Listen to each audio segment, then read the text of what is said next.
Hey, this is Heather of Heather Loves Horror, and today's special guest is Steve Merlo, and I'm going to go ahead and turn it over to him and allow him to introduce himself. Hi there, I'm Steve Merlo. I'm the writer-director of upcoming horror fan film for the Texas Chainsaw Massacre, the Sawyer Massacre. So yeah, you can look for that. You can even see some of my past work online if you look hard enough. And yeah, hopefully that's exciting. What all does your past work include?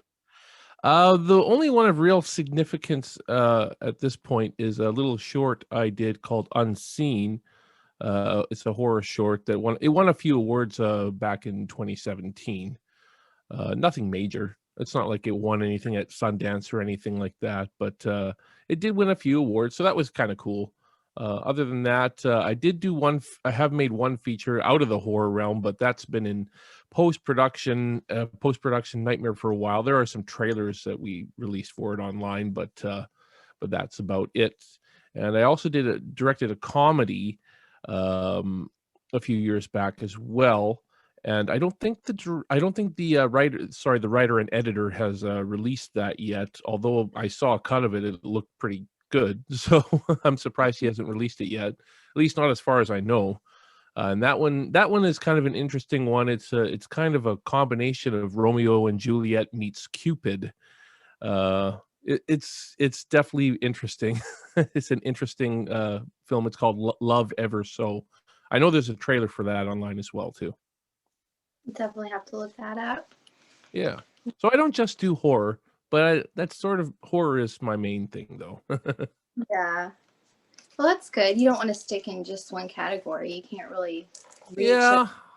a big. I've been told I should, but I personally don't want to, but I've been told I should. So I'm trying to stick to horror a little bit more now.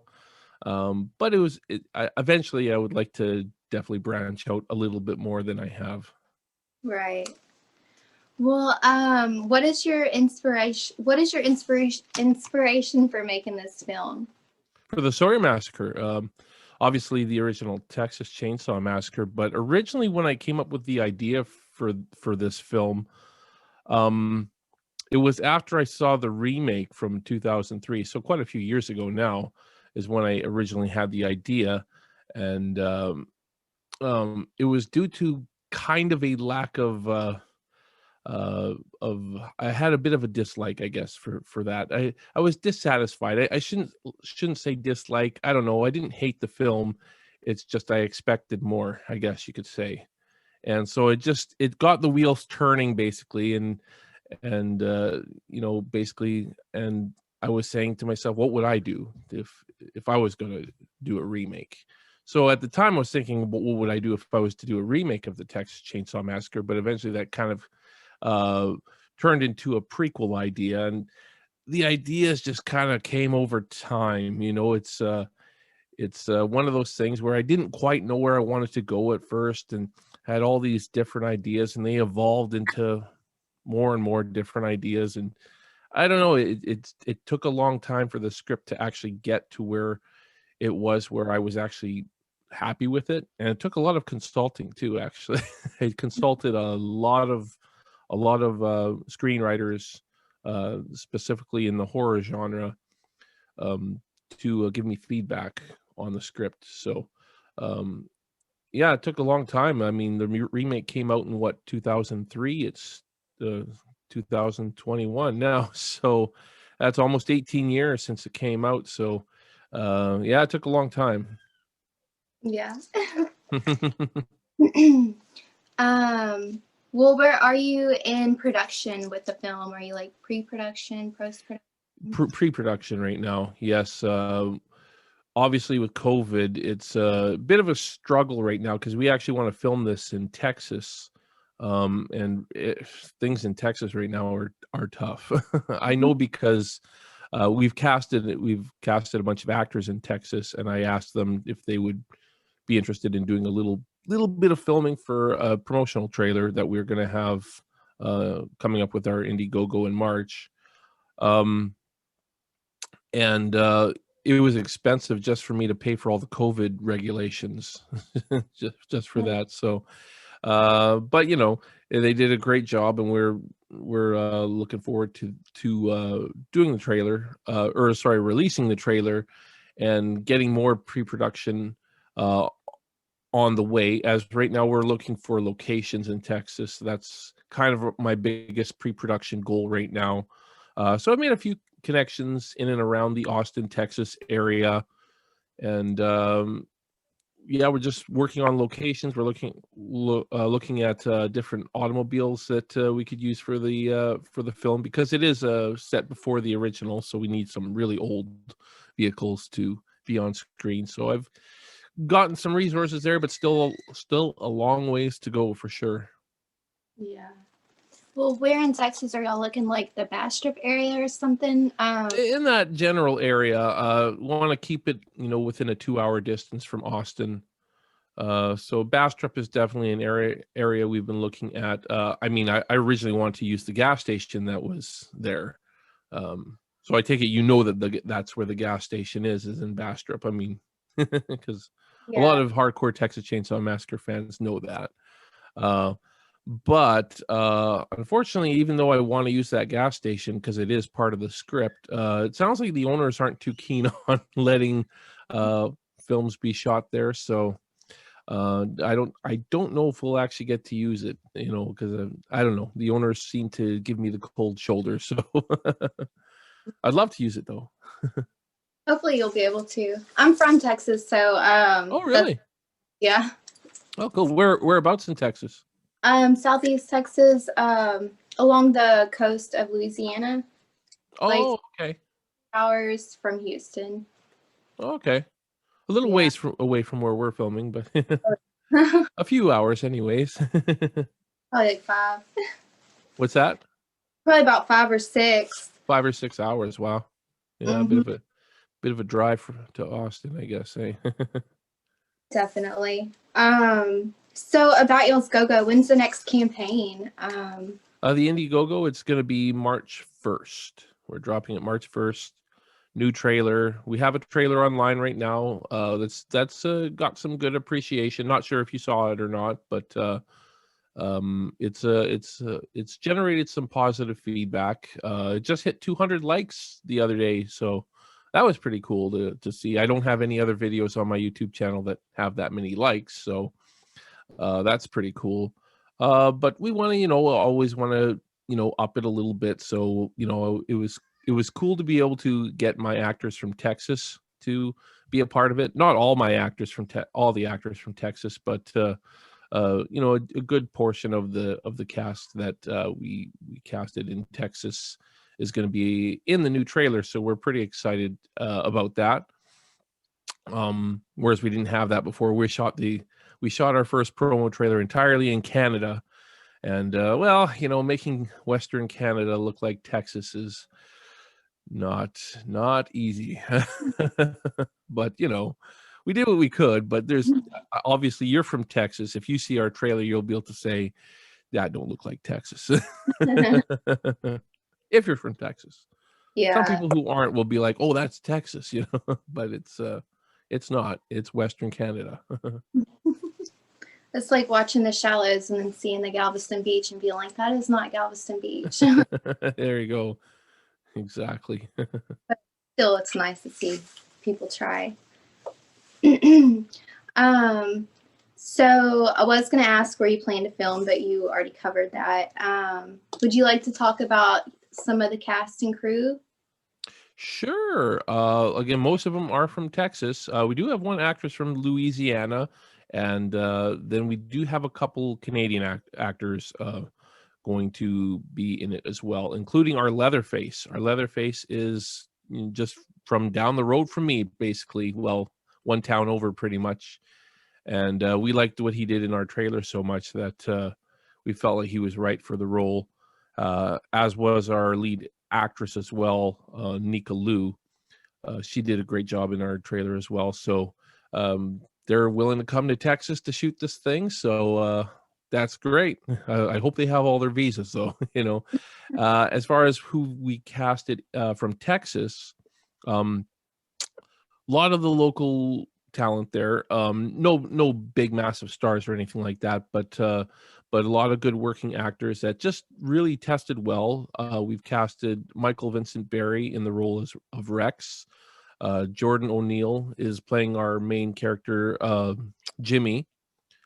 It's a male, yeah. It's a final guy instead of a final girl. You don't see that too often. I wanted to try to break tropes a little bit, a little bit, a little bit. There still is kind of a final girl.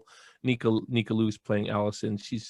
Her and Jimmy are kind of in it together till the end, sort of thing. So, yeah. Who else have we casted?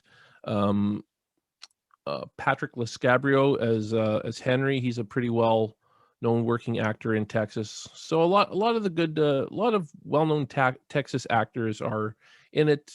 Jenny De La Fuente is another great Texas actress. Olivia Andrade, another great Texas. She's from Dallas area, I believe. Yeah, so just a lot of great talent. We got a big cast. We actually got a big cast. We even got some younger talent as well, some up and coming talent that they all just tested well in their auditions. So when kids test well, that's always great. One of them actually could cry on cue, and that was pretty exciting to see. That's badass. Yeah. When does production start, and when do you hope for it to be released? COVID permitting, of course. I don't. Who knows what the world of COVID's going to be like, right? I know there's a vaccine, but who knows? So if things ease up, COVID-wise, we're going to be looking at production start mid-September in the Austin area. At a certain point, I would have to make a decision whether we can shoot in Texas or not. So probably by mid-spring, I'd probably have to say, okay, COVID's not letting up. Maybe I got to shoot it in Canada. Because if I am shooting in Canada, I'd have to shoot it in July here, because there's just no way it's going to be hot enough in September. I mean, I could shoot in August, but July is pretty much the best month to film in Canada. So yeah, but hopefully we can make that Texas happen. But right now, it's like there's no way we could do it now. But yeah, mid-September is the goal. As far as the release date goes, if all that goes well, we're looking at probably August of 2022. That's cool. Yeah. Well, I hope everything goes well to where your projected date, works out for you. You just never know, right? I'm just I'm keeping my fingers crossed that everything's gonna get better. I mean, you're in Texas, how bad it is, and again, the COVID regulations are very strict. I can't even go to the States right now. They just won't let you. So, in order for us to shoot in Texas, I have to be there, because I will not direct this thing over Zoom or video chat or anything like that. It just it's not practical. I did that with our recent promo trailer shoot. And even still, we had minimal shots, but it took like 8 hours just to get, not that many shots. And even still, some of them didn't turn out as good as I would have liked. I mean, most of them turned out pretty good, but there was a couple that's like, I wish I could have been there to direct that. There's always those moments, but yeah, it's definitely not practical for me to think I could direct this thing over Zoom. Yeah, it is what it is, right? Well, I wanted to ask, have you found COVID to be a hindrance, or have you continued to make progress, despite the situation? Because like down here where I live, I go in the store and I'm one of the minority wearing a mask. It's not, it's not really as enforced as they say it should be. I see. Yeah, I mean, it hasn't been a big obstacle other than with shooting the footage that we did there. That was a bit of a challenge, but we made it through. I wasn't even sure if we're going to be able to pull through with it or not. So that's the only real issue I've had with COVID, because right now it's been about finding locations. more than anything else. I'm being quite picky with Mhm. with locations because I have a certain vision for what I want them to look like. But so far I found pretty good resources. Um, the Texas Film Commission is a good resources. However, some of the locations listed in their locations hub, they're asking a lot of money, and we are an indie film, so I've managed to find other other resources for finding locations as well. So it's going not too bad so far in that regard. Um, and just the team down there is just they're all ready to support. So I'm very happy that we have a good team down there in Texas that's really behind this project. And pre-production is it's going not too badly. It's not too badly. Again, thanks to my cast and crew. That's all I can say is everybody's really been super helpful on this thus far. So yeah, COVID hasn't been too big of a factor at this time. It will be a factor though for going down there. So hopefully that changes. Yeah, hopefully so. Hopefully so.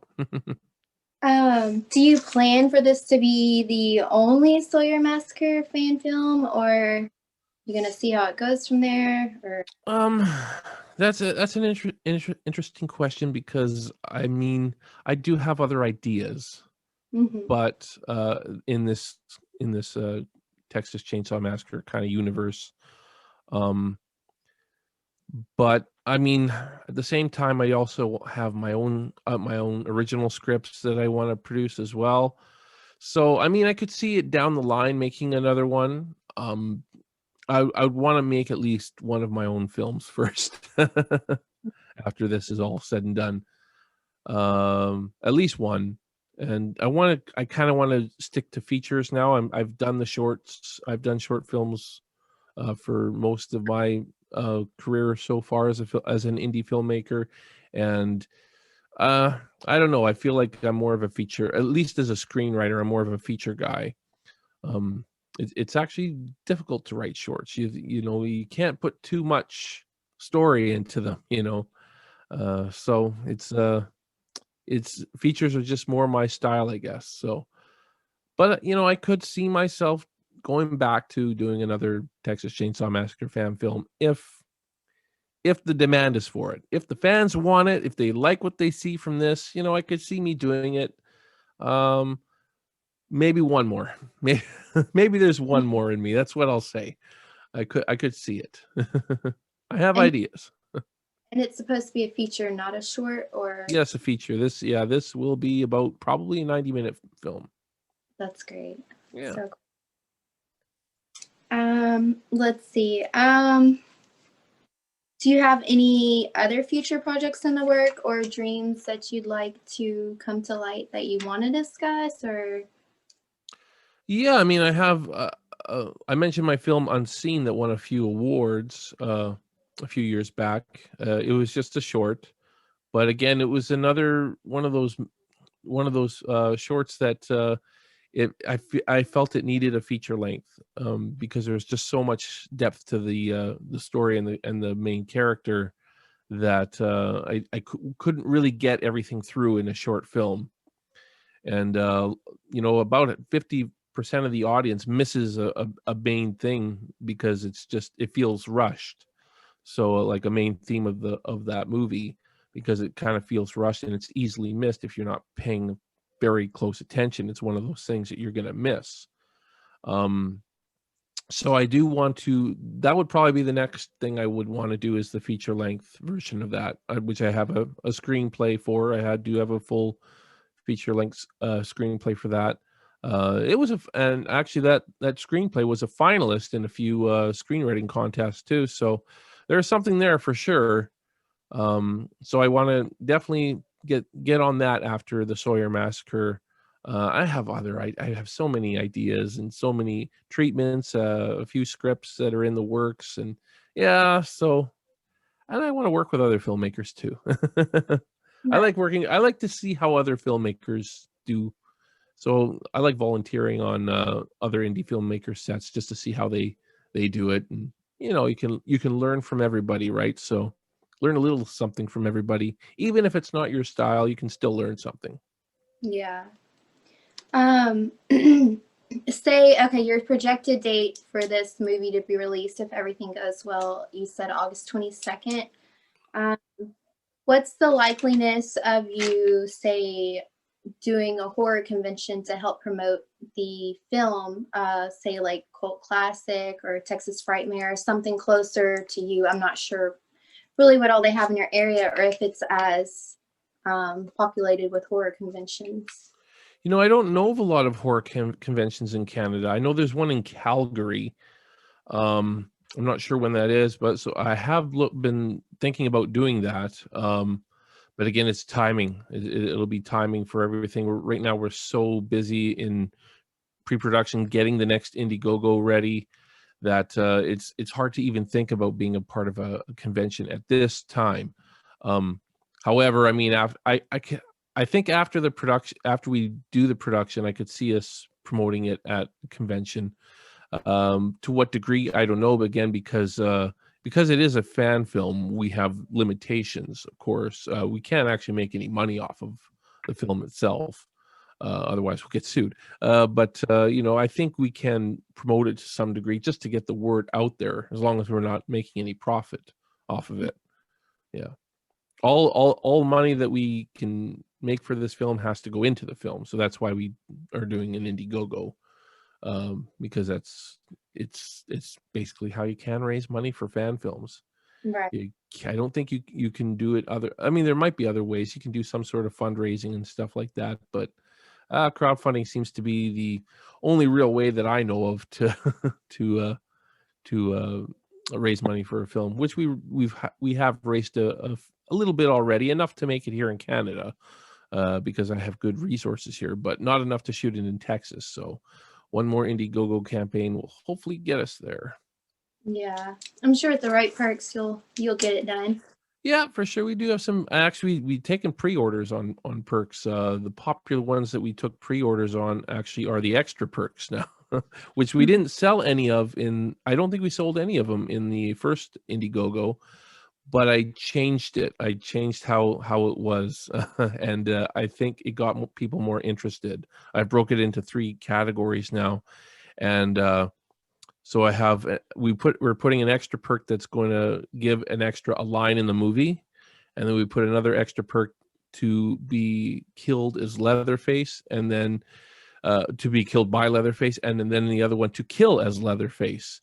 And the ones that sold that pre-ordered already are the get killed by Leatherface. Everybody wants to be a victim of Leatherface, I guess. I don't know. I thought I would sell the kill as Leatherface, but I haven't sold that yet. I guess maybe people are shy about, maybe they feel they're not big enough to be Leatherface or something. I don't know. That could be the reason. Obviously, I mean, a woman such as yourself probably wouldn't want that perk, but you know, everybody wants to be a victim though. But we Yeah, sold out of those ones now, so I hope the other 2 will go. hopefully they will. I mean, like if I were in a film, I'd love to play a victim. I mean the villain. So surely someone out there wants to. Oh yeah, for sure. Well, I guess did you have anything else to talk about regarding your movie? If not, I was just gonna kind of like ask a few questions. I don't want to cut you off or leave out anything that you wanted mentioned. um As far as what I can talk about, I mean, it's I can tell you it's a prequel, but it's not a prequel in the sense that it's an origin story. Um, I didn't want to do that because I feel like it's kind of been done before with so many horror movies, not just Texas Chainsaw Massacre.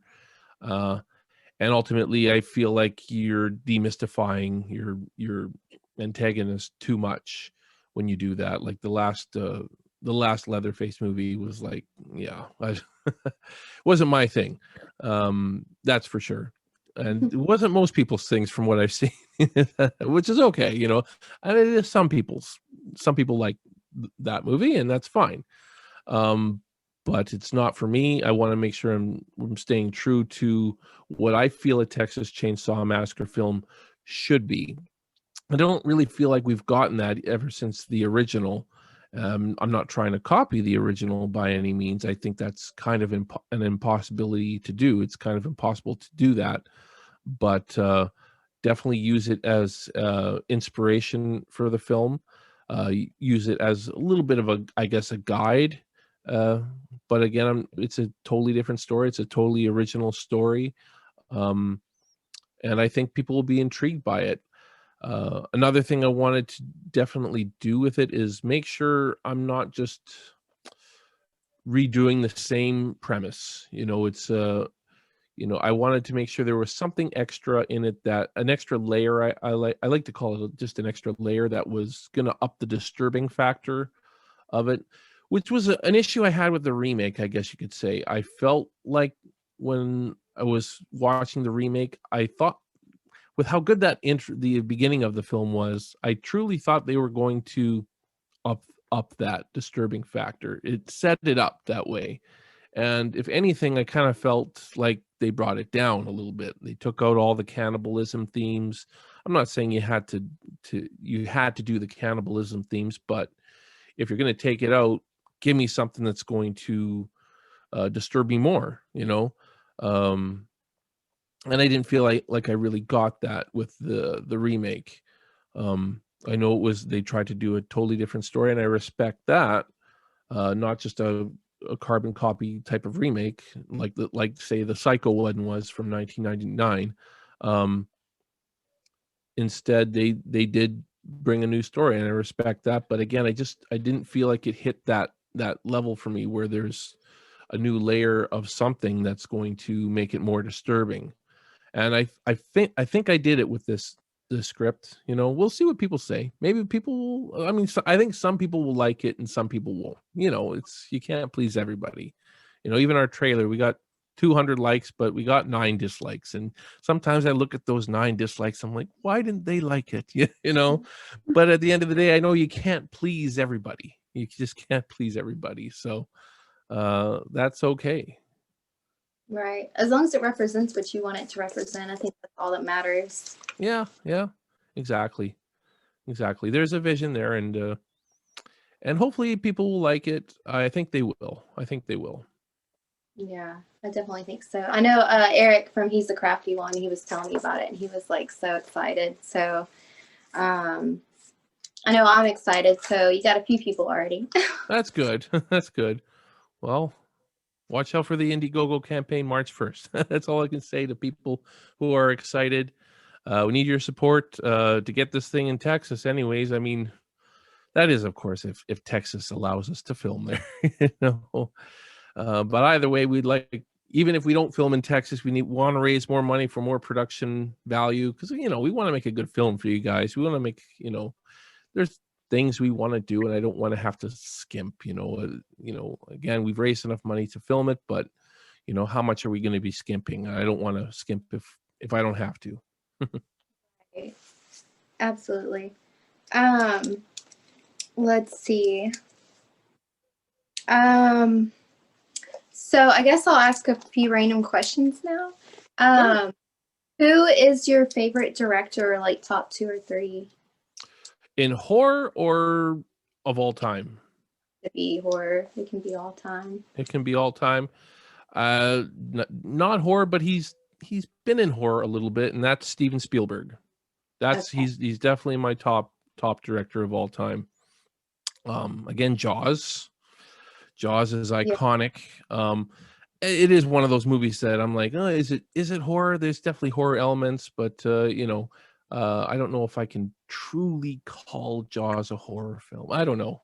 That's a debatable one. I always have a hard time calling Jaws a horror film. When I list my top 5 horror films, I don't put it on there, even though I rank it higher as a film, higher than any of my top 5 horror films. But yeah, I mean, Spielberg can do everything. I think that's why I like him so much.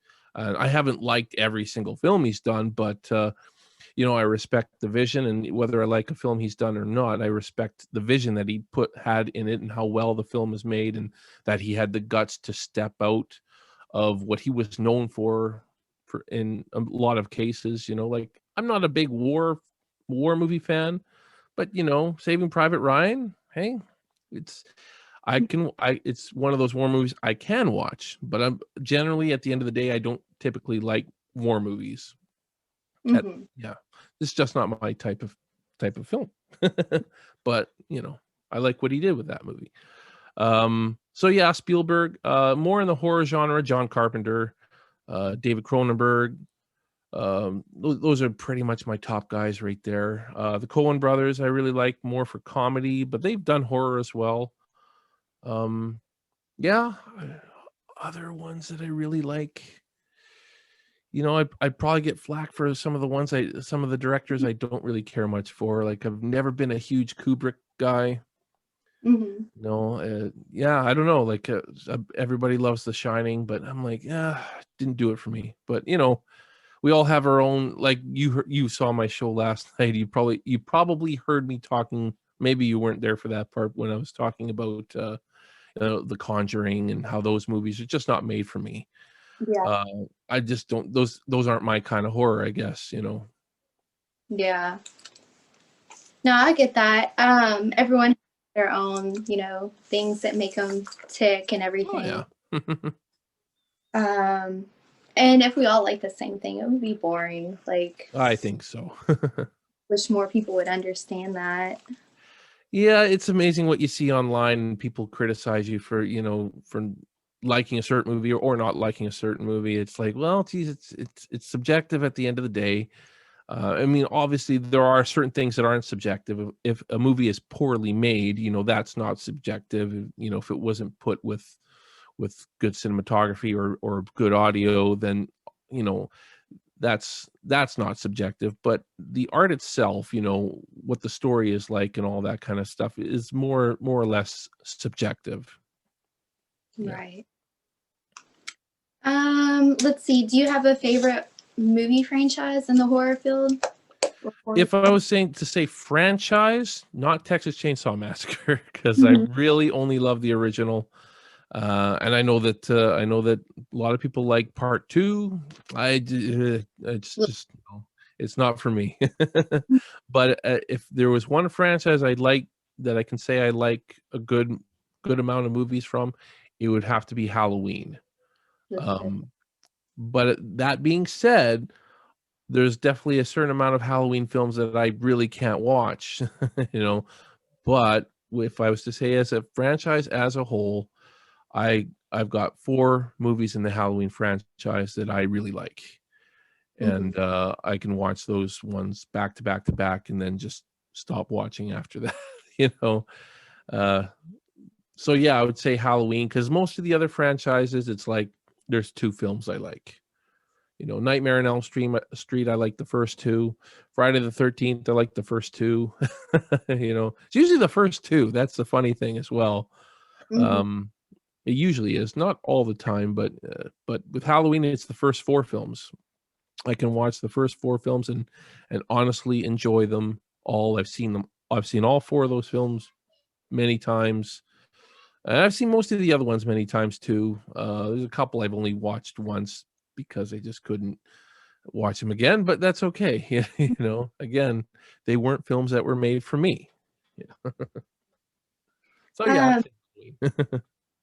well, I know you said I kind of feel the same way about how you were mentioning in your stream last night with Exorcist. Like, it's a great movie, it's a great film, it but it's not scary to me. Uh, I'm glad I'm not the only one because a lot of people would put The Exorcist as their scariest film of all time. I'm like, but I think I guess you have to believe. Maybe you have to believe in ghosts and stuff like that. And I don't.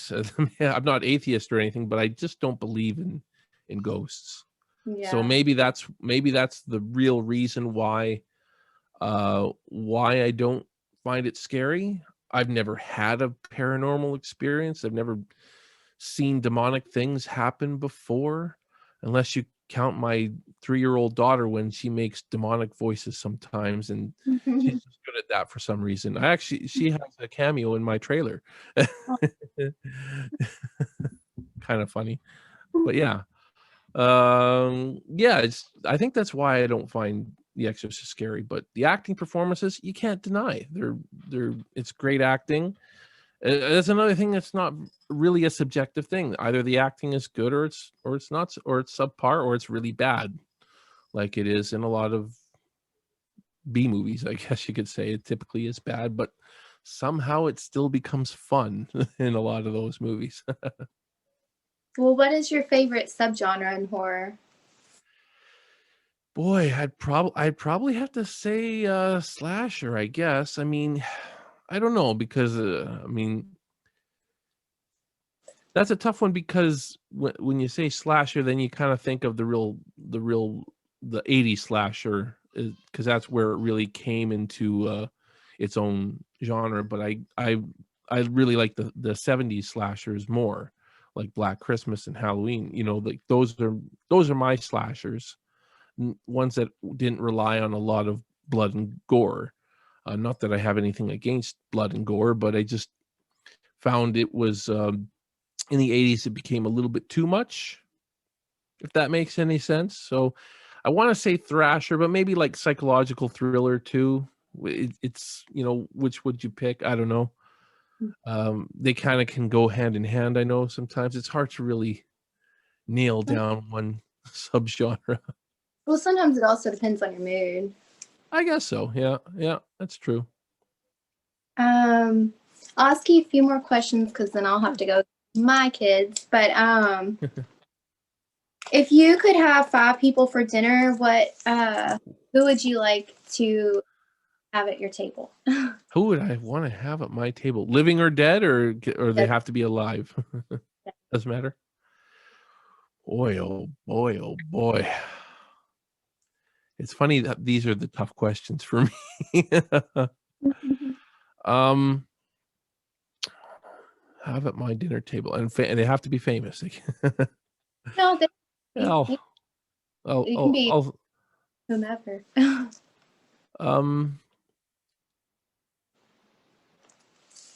That's gonna take a bit of thought from me. Chris Cornell was my favorite musician of all time, so I'd probably want to have him. He's dead.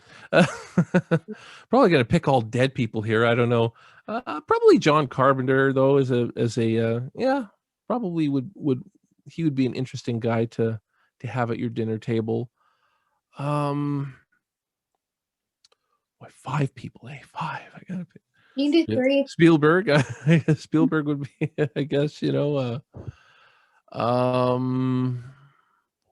boy. Well, that's 3. I gotta come up with a couple more. You can leave it at Well, I'd like to be able to finish answering that question. Yeah, it's definitely a tough one for sure. Probably anybody that was, I don't know. John Goodman would be an interesting one. Wait, who else would I want? Probably Marilyn Burns from the original Texas Chainsaw Massacre, because she seemed like a really cool person from what I've heard about her, and just what I've seen in interviews. I'll go with that. I'll go with those 5. That was a tough one. I always do struggle with those types of questions. I don't know why. It's hard choosing. I know there's so many greats out there. It's like, and then I'll think about it later. I'm like, oh, I should have said this person, or I should have said this person. But when you put me on the spot, it's like, Oh, I would sit there forever. If you could redo any movie, it could be as actor, director, whatever. What movie would you want to do, or what role would you want to play? Like to remake it? Or it doesn't even have to be remade. Like say you wanted to play a role in it and that person just never existed. You were like meant for that role. Oh, like to direct it, or be an actor in it, or just any kind of role of a movie, or remake it. It's kind of funny you mentioned this, because the other day I on my YouTube channel I put my my ranking of the Star Wars movies, and when I posted that, I started thinking about what I would have actually done for the Star Wars prequels. As a writer, more as a writer than anything else. I don't know if I would ever want to direct a Star Wars movie, because that's something that takes so much experience to do. Um, but from a story perspective, I can't help but think of what I would do from as a story, as a screenwriter, what I would be able to bring to a prequel trilogy. If and I'm not hating on the prequels in any way. I do actually enjoy them for what they are. I just I guess I always kind of visioned them being a little bit different, having grown up with the original trilogy and falling in love with the original trilogy, and feeling like there was definitely some points that were missed in the prequels, so, or at least kind of brushed under the rug. So I mean, I would probably say that. I would probably have to say, geez, I would like to write the prequels, and George Lucas can direct them. I don't know. Or at least help, or at least co-write the prequels with George Lucas. That would be cool. That sounds awesome too. Okay, so final question. Do you have a specific approach to set your film apart from the rest? Like, what do you hope to achieve in that aspect? A specific approach.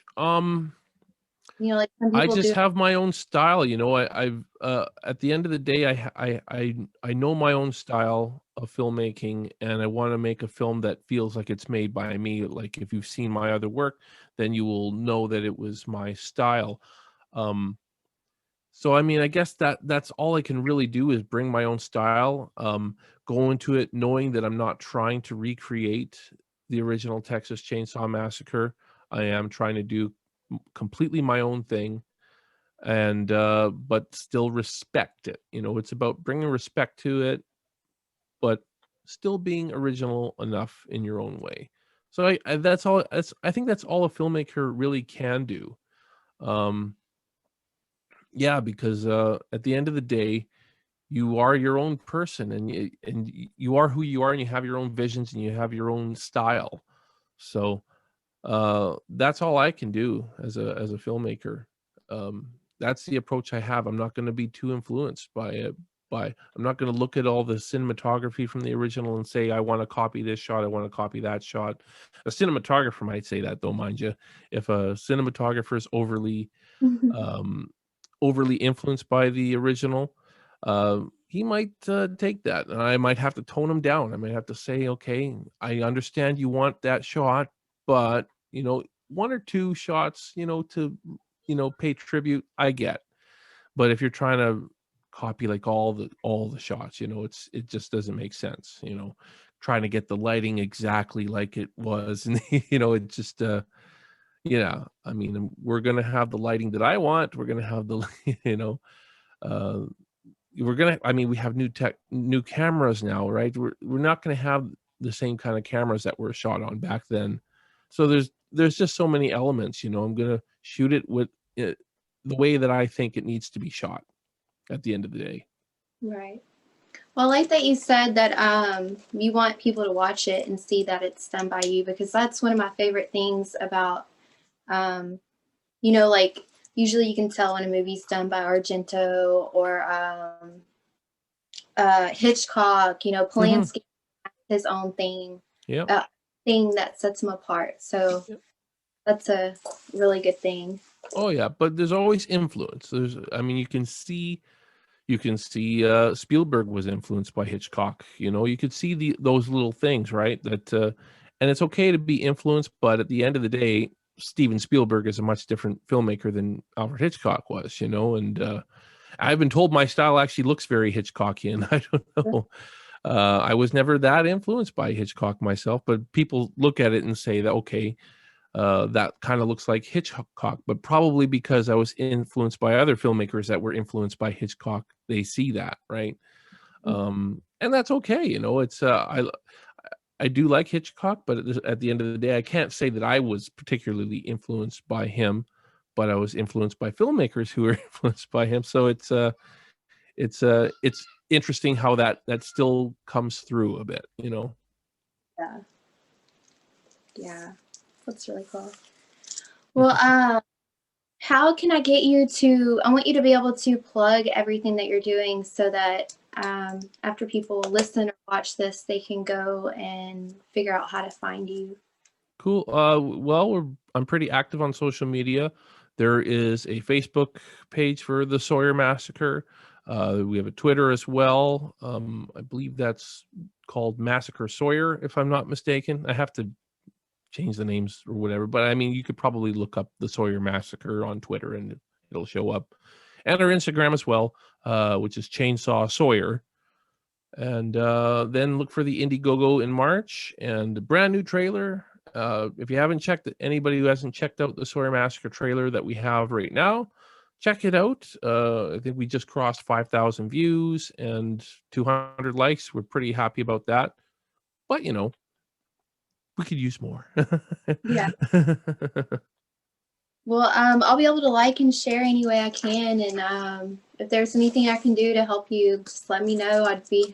Just want to see your dream come to light. Well, And thank you so much. I appreciate it. you're And welcome. definitely I would do the same. I'll do the same for you. I'll like and share your all your social media stuff. Are you active on Facebook as well, or I am. I'm just less active. less that you're more of an Instagrammer? I had to get used to Instagram really fast because I found that that a lot of my audience was actually on Instagram rather than Facebook. So I've always used Facebook, but when it came to this, I had to become a bit of an Instagrammer. Yeah, that's kind of like Which is what all happened. good. Oh Yeah. yeah. Well, thank you so much for your time and everything. I really appreciate you coming on the show. It means a lot to me. I hope that everything dies down with COVID and that you're able to get in touch soon. I And hope so, but we'll make the film regardless, no matter what. Not going to disappoint the fans in that regard, but I appreciate you having me on your show, and I really enjoyed having an awesome discussion with you. all right. Well, thank you again. It was fun. It was fun. Thanks again. All right. Bye, Heather. Bye. Oop. All right. Bye. Bye. Am I still there? I can't even tell.